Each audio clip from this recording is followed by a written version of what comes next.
안녕하세요. 절대값TV의 명품 PD 한PD입니다. 자, 다주택자가 지금 좌파 정부의 어떤 최고의 적폐 세력 아닙니까? 자, 그리고 어중 칼날의 대상이 되고 있어요. 집중적으로 공격을 받고 있는 다주택자들 앞으로 어떻게 될까? 어떤 리스크를 안고 가는 것일까? 무엇에 대비를 해야 되는가? 뭐 그런 얘기를 좀 해볼게요. 다주택자라는 건 이제 두 가구 이상을 가진 사람을 다주택자라고 하는데, 저희가 얘기하는 것은 뭐 세 가구, 네 가구, 뭐 수십 채까지, 자, 그런 분들이겠죠. 자, 그러나 오늘 이야기하는 다주택자는 똘똘한 두세 채, 뭐 그런 분은 별 의미가 없어요. 그런 분은 리스크 관리가 돼요. 똘똘한 두세 채는. 자, 그러나 갭 투자를 많이 하신 분들 있죠. 이번 시장에 그 상승 사이클이 길어지면서 10채 이상, 아니면 수십 채 이상, 뭐 공시지가 1억이 하면 뭐 몇 채씩 사잖아요. 자, 이제 그런 수십 채씩, 10채에서 수십 채씩 이상 가진 분들, 자, 그런 분들이 아마 오늘 방송의 어떤 포인트 같아요. 제가 보기에는 어떤 리스크 관리라는 측면에서 앞으로 앞에 있는 리스크가 어떤 리스크가 있는 건가, 자, 그리고 나는 어떻게 대비해야 되는 건가, 한번 잘 대비를 하셔야 돼요. 방송을 보시고. 그 다주택자들이 많이 돈을 벌었잖아요. 뭐 요즘 뭐 최근에 뭐 많이 나오잖아요. 다주택에서 뭐 5년 안에 뭐 10억 벌었다, 15억 벌었다, 뭐 100억 벌었다, 뭐 그런 얘기들이 나오잖아요. 근데 일단 그 얘기는 좀 걸러서 들어야 돼요. 뭘 걸러서 들어야 되냐면, 만약 예를 들어서 뭐 5년 안에 70억을 벌었다. 그러면 그 사람이 70억을 벌은 게 아니에요. 그건 자산이 70억이라는 얘기니까, 보통 전세가율이 70%라고 하면 그 중에 70%, 77이 뭐 49면 한 50억 정도가 전세 금액이고, 순자산은 20억 정도라는 거죠. 그러니까 그 사람은 5년 안에 뭐 자기가 1억을 가지고 벌었던, 2억을 가지고 벌었던 20억을 벌은 거죠. 그렇게 보셔야 돼요. 순수하게 70억을 벌었다, 그 얘기가 아니에요. 자, 그리고 20억을 벌었어요. 순수익이. 그러나 세금을 세전이잖아요. 세후가 되면 얘기가 틀려지잖아요. 말 그대로 세후가 되면 다주택자라고 하면 82% 양도세를 내야 되는 거니까 거기서 50%만 재면 또 그 사람은 10억밖에 안 번 거야. 그러니까 그게 좀 부풀려서 얘기하는 게 있어요. 자, 이제 그런 것들을 좀 걸러 들어야 되는 거고, 그리고 우리가 한 가지 또 기억을 할 게 뭐냐면, 이 다주택자들이 이번 시장에서 갭 투자를 하면서 많은 다주택으로 투자하시는 분들이 뭐가 문제냐면, 이게 집을 사서 뭐 몇천을 투자했는데 한 1, 2억을 벌잖아요. 벌었어요, 이번 장에서.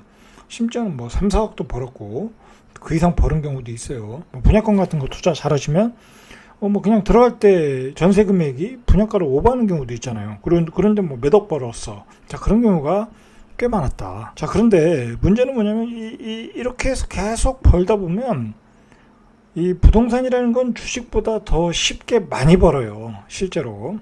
저도 뭐 주식 투자를 하지만, 주식 투자는 뭐 급등기에 그 아주 요번 작년과 같이 급락을 했을 때 타이밍을 잘 잡아서 가지고 있는 돈을 배팅을 해야만 2배, 3배, 4배, 5배 막 그렇게 버는 거예요. 평상시에 이렇게 요즘과 같이 이렇게 박스권 투자해가지고는 이건 뭐 금리 이자도 안 나와요. 사실상 아무리 우량주라고 해도.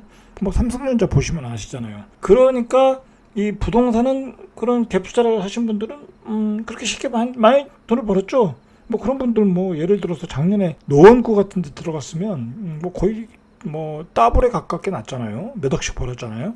자, 그러니까 이 부동산이 어떤 사회 문제가 되는 거예요. 사회 문제가. 지금 얘기하는 건 뭐냐면, 그렇게 쉽게 돈을 벌다 보면 개수가 줄어들질 않아요. 자기가 투자하는 개수가 줄어들지 않는다. 그게 이제 하수들, 중수들 수준에서는 그래요. 하수들, 중수들은 개수가 계속 늘어나는 거야. 뭐 계속 돈을 버니까 상승장은 영원할 것이다라고 가는 거예요, 그게. 자, 그러나 진짜 고수들, 이 상승과 하락 사이클을 한 두세 번 경험하신 분들은 절대로 그러지 않아요. 지금과 같은 시기에는 물량을 줄여나가요. 자, 줄여나가면서 현금 보유를 많이 확보해 나가겠죠. 기회가 오면 그 현금이 또 2배, 3배가 될 수 있으니까. 자, 그런 식으로 간다라는 거야.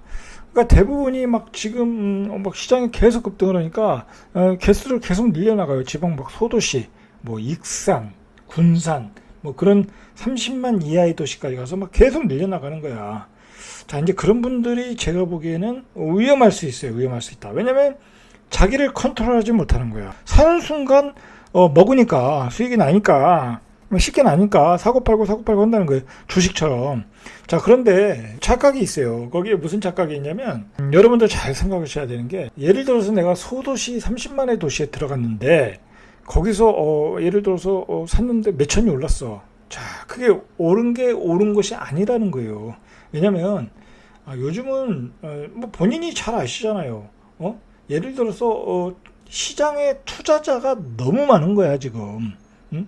예전보다 지방에 갭 투자하시는 분들이 많다. 자, 그러나 종목은 제한되어 있다라는 거예요. 종목은.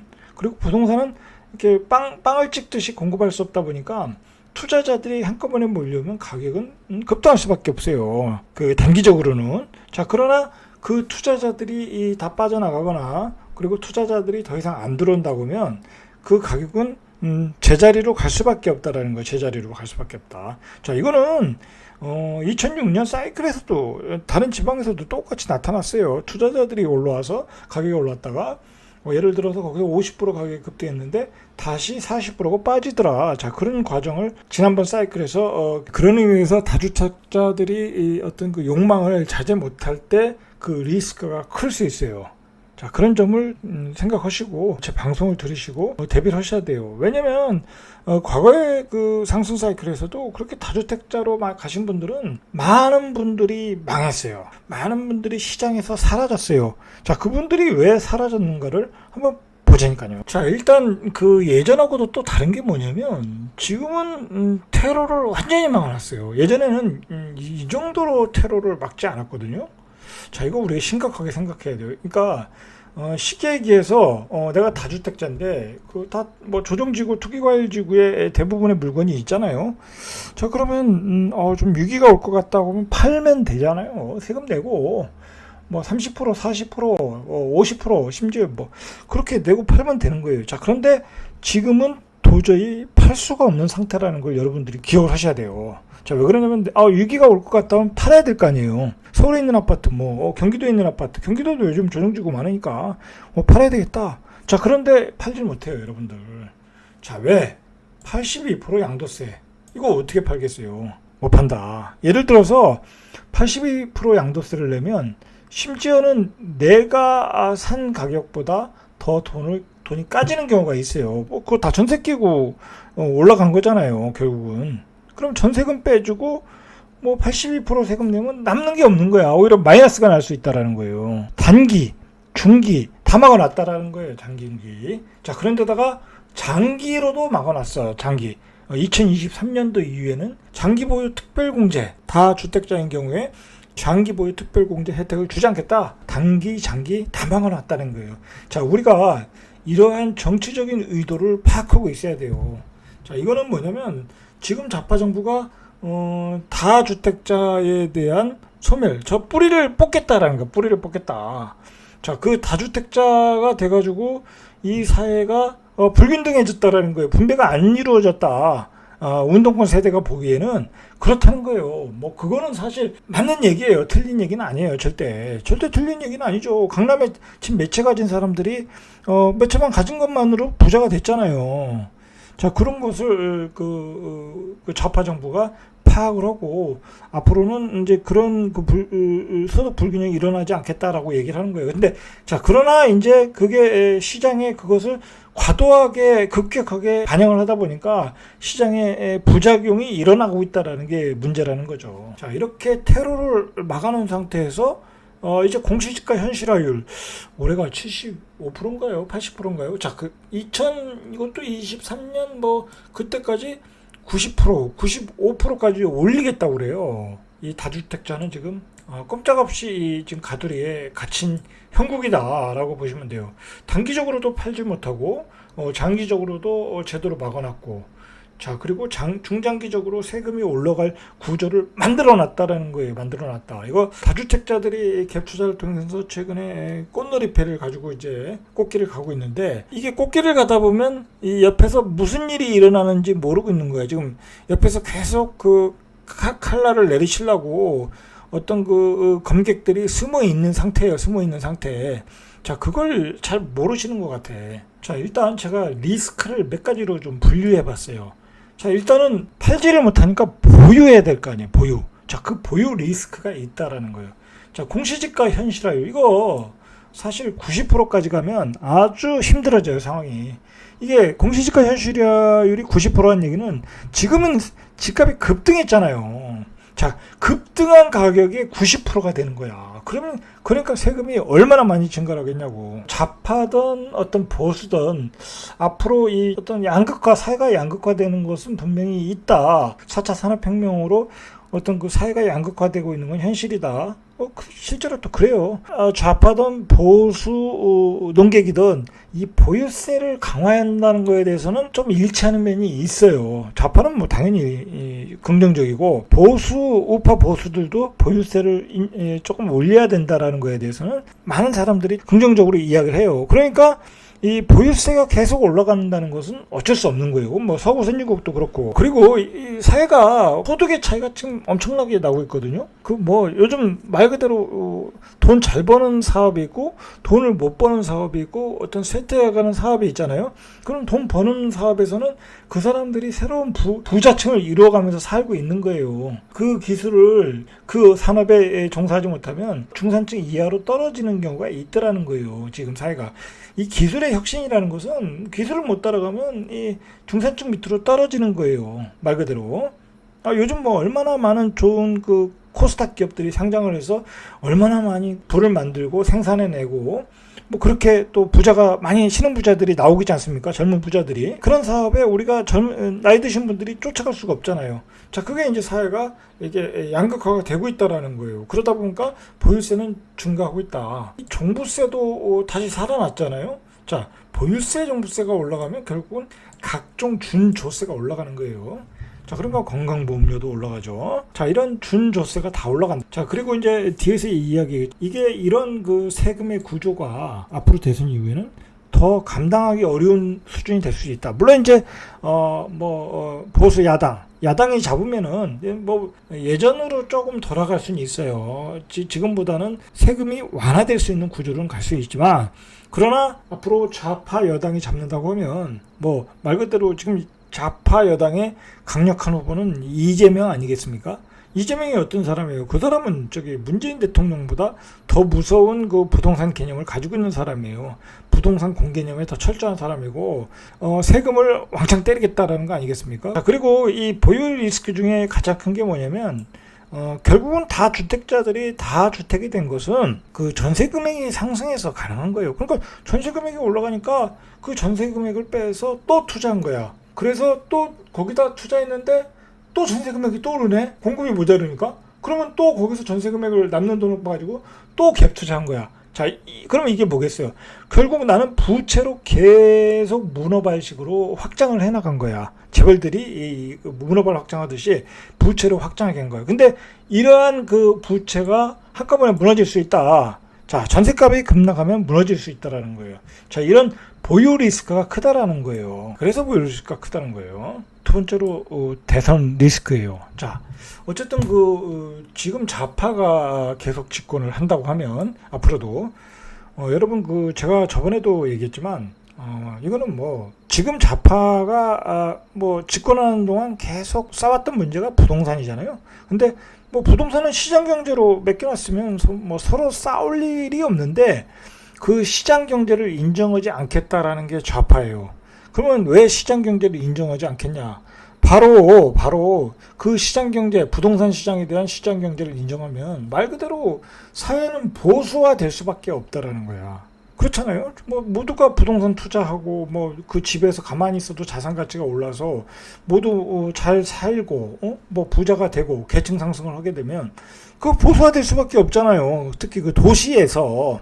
뭐 농촌은 어차피 뭐 보수화된 어떤 사회이고 그 어르신들이 많은 데니까. 근데 도시도 마찬가지로 주거 환경이 좋아지고 집값이 계속 상승하고 그러면 보수화될 수밖에 없어요. 그러면 좌파 정부가 원하는 정책을 필 수가 없는 거야. 저소득층에 대한 그리고 사회적 약자에 대한 복지 정책을 필 수가 없는 거예요. 뭐 그 세금이라는 게 다 어디서 걷겠어요?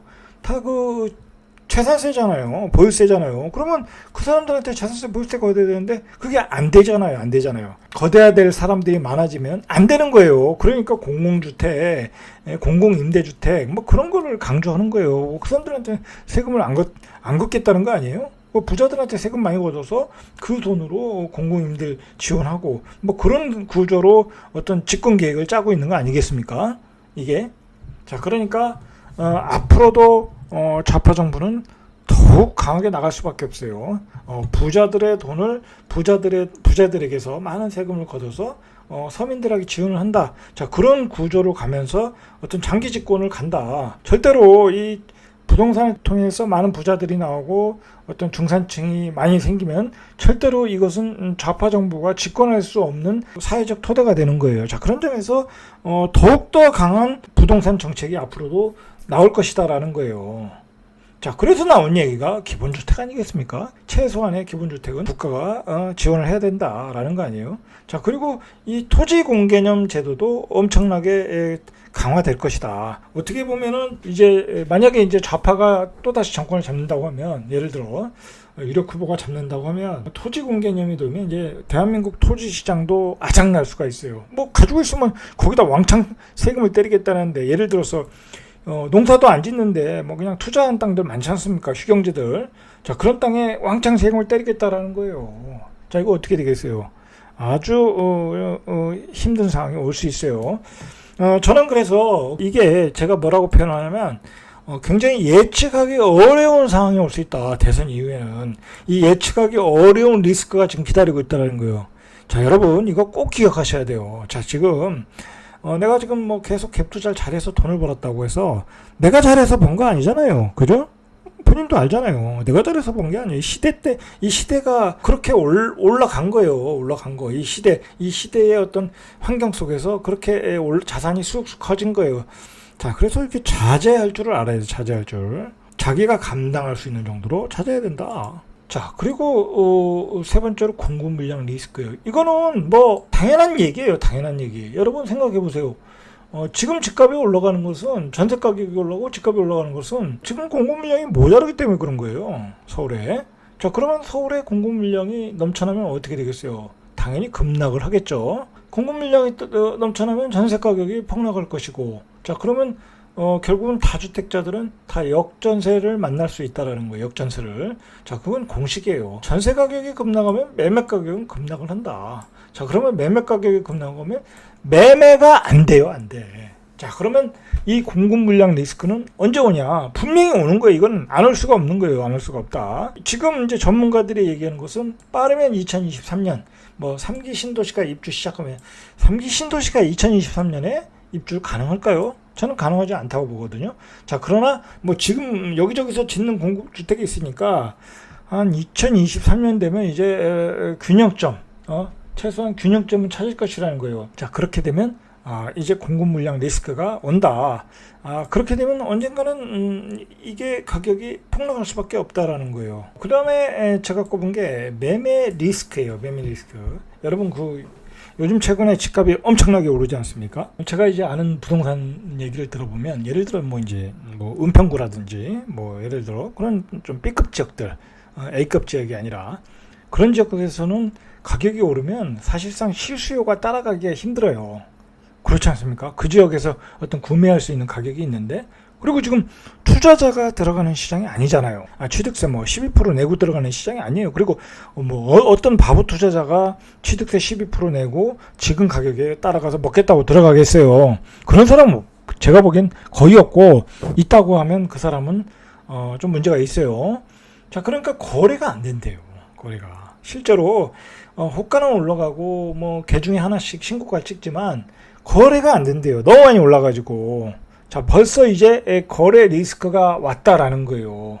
가격이 너무 오르니까 거래가 안 된다. 그러면 가격을 내려서 놔야 되는데, 어떤 또 바보가 가격이 올라가고 있는데 내년에 또 어떻게 될지 모르는데 바보같이 가격을 내려서 내놓겠냐고요. 안 내놓겠죠?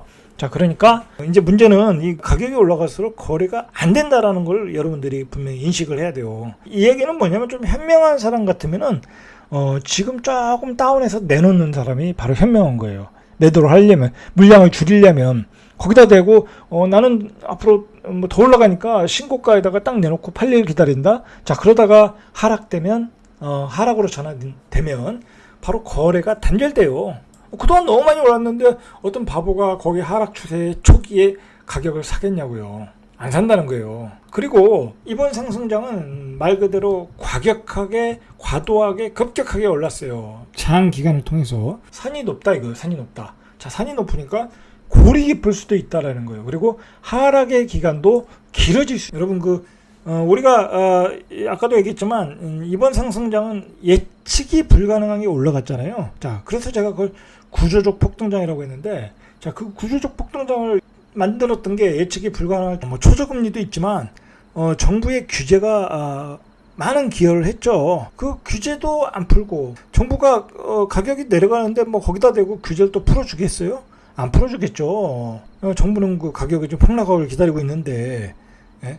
자, 그러니까 하락의 기간도 길어질 수 있다. 자, 그러니까 이런 매매 리스크도 대비를 하셔야 된다. 자, 그래서 어떤 분들이 가장 곤란해질까? 똘똘한 세 채, 뭐 두 채, 네 채 이렇게 가지는 분들은 이미 현명하게 대피를 했어요. 증여로 다 대피했어요. 자식들한테 돌리고 하면서 대피를 했어요. 이미 고액 자산가들은 다 그렇게 대피를 했어요.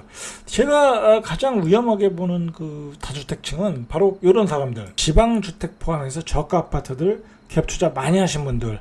이런 분들이 아까도 말했듯이 문제가 뭐냐면 팔고 또 사는 거야. 요 지역으로 가면 다시 또 투자자가 들어오겠지? 자, 그러면서 또 사는 거야. 오직하면 제 고향까지 가더라니까요. 그 고향 한 16만 원밖에 안 드는 도시인데 뭐 거기 뭐 들어가서 뭐 한 1, 2천 원 뭐 2, 3천 원 먹을 수는 있겠죠. 그러나 뭐 인구가 늘어나지도 않는 도시인데 그냥 먼저 들어가서 기다리는 거야. 다음 투자자가 오기를. 룰렛 게임이라고 해야 되나요? 그 러시아 룰렛 게임. 자, 러시아 룰렛 게임을 하고 있다. 저는 그렇게 봐요. 이 갭 투자들 초단타.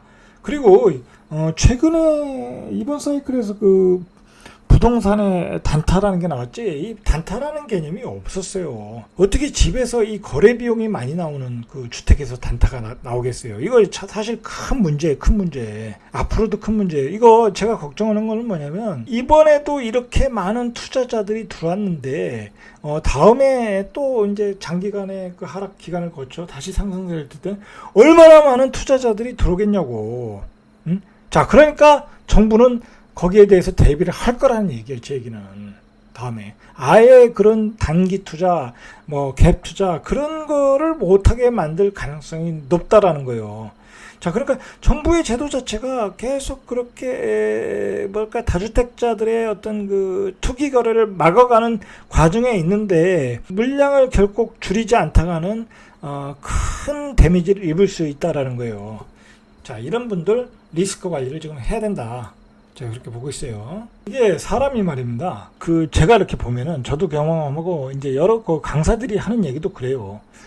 뭐 초보자들이 많이 오잖아요, 처음에. 그래서 그 초보자들도 부동산 시장에 잘 적응해서 돈 많이 버신 분들이 있어요. 그러면 이제 이렇게 자기의 어깨가 올라가는 거죠. 어깨에 뽕이 들어가는 거예요. 그러면 그분들도 나도 이제 고수가 됐다, 중수가 됐다, 이제 그렇게 생각을 하고 계속 돈을 버는 줄 알아요.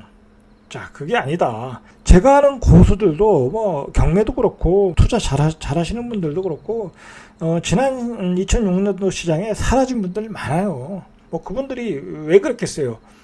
실력이 짱짱한데도 다 과도한 투자, 경기 하락 사이클을 읽지 못하는 거, 부동산에 대한 매트로 분석을 못하는 거.